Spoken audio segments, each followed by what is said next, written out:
there's that rule, but then there's a separate rule in Minnesota, at least, and I think it's pretty much the same everywhere because it stems from federal rules. But you have a 48-hour probable cause determination. This doesn't mean you get a hearing, but a judge has to review your filing within 48 hours and determine whether probable cause is sufficient to hold you until your hearing. And otherwise, you have to be let go.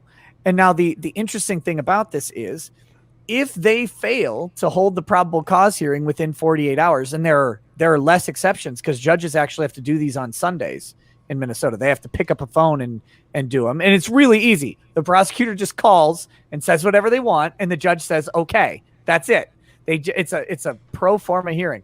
If they don't do it and your client stays in jail, even when they should have been let go, they will say this is a harmless error because unless somehow staying in jail prejudices the case, like your client dies, they say, well, but it didn't impact his ability to defend himself. It's a harmless error. And to me, it's like, wait a minute. To me, a deprivation of liberty is never a harmless error, but that's how the courts go with it. So it's something you have to acknowledge is a reality in practice. That doesn't mean that either of us support it. I think it's a shit rule.